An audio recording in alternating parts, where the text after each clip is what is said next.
देखो बच्चों, आज हम शुरू करने वाले हैं इक्विपोटेंशियल सरफेस।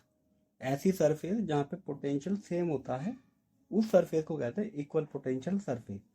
और वो कौन सी सरफेस हो सकती है? मान लेते एक चार्ज रखा हुआ है और मैं इसकी इलेक्ट्रिक फील्ड जा रही है बाहर की तरफ, तो मैं आर रेडियस लेके एक सर्कल ड्रॉ कर लेता हूँ। ठीक है, मैंने अलग अलग सर्कल या स्फीयर यहाँ पे ड्रॉ कर लिए। अब मान लेते हैं पहला सर्कल है, इसके ऊपर मैंने 3 पॉइंट मार्क किए। क्योंकि ये सारा स्फीयर जो है इसकी रेडियस आर है, तो हमारा पोटेंशियल क्या होता है? के क्यू डिवाइड बाई आर। तो इसका मतलब चार्ज सेम है, रेडियस सेम है, तो इसका मतलब पोटेंशियल भी तीनों पॉइंट्स पर सेम होना चाहिए। तो इन तीनों पॉइंट पर पोटेंशियल क्या होगा?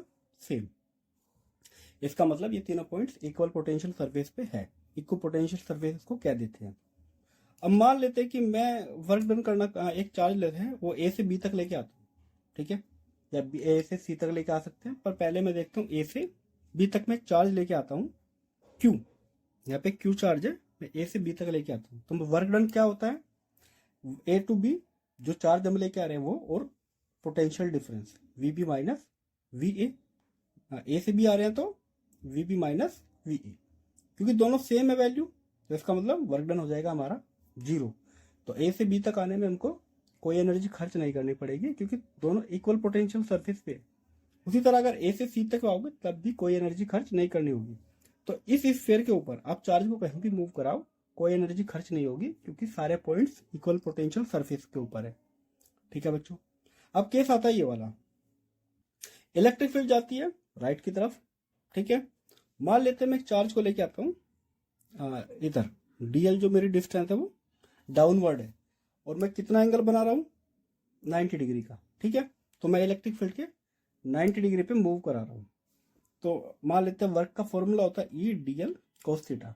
मतलब इलेक्ट्रिक फील्ड में मैं डीएल डिस्टेंस ट्रेवल कर रहा हूँ, और कोस थीटा क्या होता है? इन दोनों के बीच का एंगल।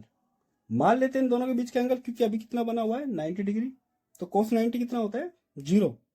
ठीक है, तो कोस 90 0 होगा, तो इसका मतलब वर्क डन कितना होगा यहाँ पे? 0, क्योंकि कोस 90 रखोगे तो ओवरऑल क्वांटिटी 0 हो जाएगा।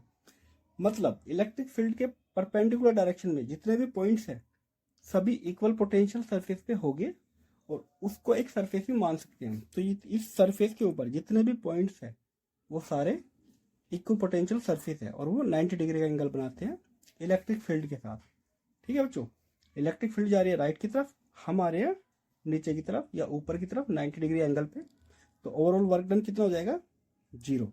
तो अगर हम इलेक्ट्रिक फील्ड के परपेंडिकुलर मूव कराते हैं किसी चार्ज को, तो वर्क डन हमारा 0 होता है हमेशा, और सारे पॉइंट्स जो है वो इक्वल पोटेंशियल सरफेस पे लाई करते हैं। ठीक है, अब हमें बताना है रिलेशन इलेक्ट्रिक फील्ड में और पोटेंशियल में क्या रिलेशन होता है।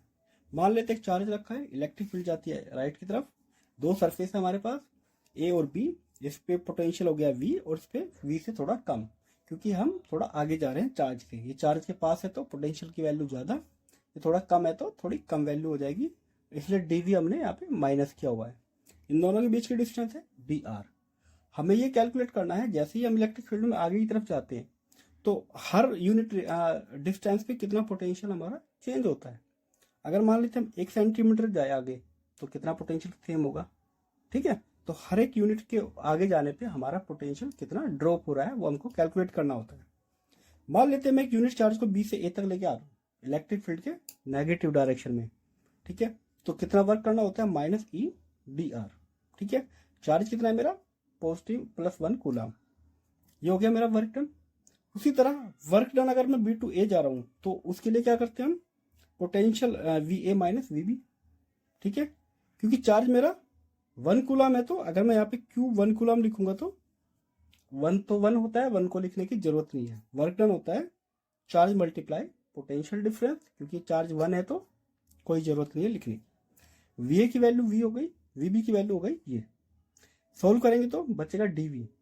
ठीक है, ये भी वर्क डन, ये भी वर्क डन, तो आपस में भी इक्वल होंगे, रखे मैंने आपस में इक्वल। तो इलेक्ट्रिक फील्ड क्या आएगा? ये। तो ये हमको इलेक्ट्रिक फील्ड क्या बताती है? जैसे जैसे पोटेंशियल बदलता है, कम होता रहता है डिस्टेंस के अकॉर्डिंग, वही यहाँ पे इलेक्ट्रिक फील्ड की वैल्यू कैलकुलेट कर सकते हैं।